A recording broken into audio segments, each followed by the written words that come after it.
The dining room was thick with the acrid sting of spilled wine, its bitter tang clinging to the air. The glass had shattered at my feet, the deep red liquid spreading across the rug like some grotesque warning. Clara stood across the table, her laughter cutting sharply through the silence, each word laced with venom. Ugly and poor, Daniel. Honestly, what did I ever see in you? Her sister Elise froze mid-bite, fork suspended in the air, eyes wide with an expression I couldn't decipher. Was it pity or something darker, something more dangerous? Then Elise's voice sliced through, low and deliberate. Then let me take care of him. My chest tightened, the room tilting as my stomach knotted painfully. What was happening? Clara's laughter abruptly died, her mouth opening in a silent gasp, her composure shattered. I stood rooted to the spot, numb, each word from her lips embedding itself like a fresh wound. Ugly. Poor. Words no one ever says to a spouse they've shared years with, mornings, nights, and quiet routines. I wanted to scream, to demand answers, but my throat felt lined with sandpaper. Instead, I focused on the table.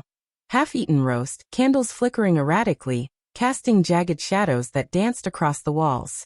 The room felt too small, the silence too heavy, suffocating in the wake of Elise's words.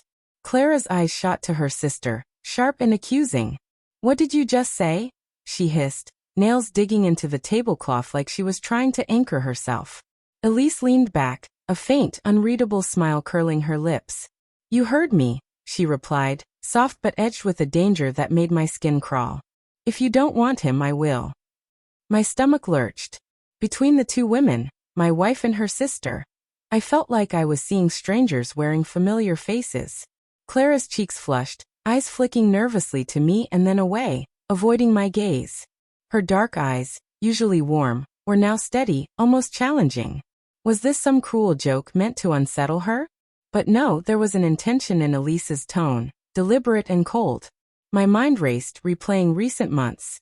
Clara's late nights, distracted glances, flinching whenever I reached for her. Had I been blind all this time? Stop it, Elise, I wanted to shout. Clara's voice broke through the tension, fragile and strained. Elise, stop. This isn't funny. Her words were like cracking ice. Then, turning toward me, she softened, a forced tenderness that felt unnatural. Daniel, she's drunk. Don't pay attention to her. But Elise's glass remained untouched, the wine a perfect, still mirror. She tilted her head, a cruel curiosity in her eyes. Am I Clara? Or are you just scared he'll finally see what you really are? The impact of the words was brutal. Clara froze, her breath hitching, and the room shifted again under the weight of the revelation. All the excuses I had made for her, work stress, long hours, new responsibilities, they felt fragile, flimsy, like paper in a storm. Clara's voice wavered. It's not what you think. Her hands shook as she reached for me, then withdrew. Elise leaned closer, her voice measured, icy. A liar. A cheat. The word struck like a punch to my chest. My mind searched for denial, for laughter, for any sign that this was madness. Clara's face crumpled briefly, then hardened, jaw set. You don't know what you're saying, she murmured, her voice trembling despite her attempt at control. Don't I? Elise's gaze shifted to me, and in her eyes, I saw an unfamiliar hint of guilt. Tell him, Clara. Tell him about Michael. The memory hit like a spark. Michael, her boss, the polished, charming lawyer whose presence had lingered too long at work events, whose hand had brushed hers a little too often. I'd reassured myself it was harmless, my paranoia. But now the memories burned. Texts late at night, weekends she spent away at conferences, the unfamiliar scent of perfume, every detail a confirmation of betrayal. I asked, barely managing to speak, what is she talking about? Clara's eyes filled with tears, trembling, voice hollow. Daniel, it's not what it looks like. She reached for me again, but it was too late. Her words were empty. Elise's laughter, sharp and bitter, cut through her defense. Jealous of you? Don't flatter yourself, Clara. She moved around the table, brushing my shoulder casually, the gesture shocking in its intimacy, and whispered, Daniel deserves better. Someone who truly sees him. My skin crawled. Elise had always been kind, perhaps too kind, always checking in, always offering help. Had I misread her intentions all along? I demanded, trembling. Stop it, Elise. Both of you, just tell me the truth. Clara's tears fell freely now, hands twisting in her lap. There's nothing to tell, she murmured. But it was a lie. Elise knelt beside me, her voice soft, almost tender, a dagger hidden in velvet. I saw them, Daniel, she said. At the hotel last month. Clara and Michael.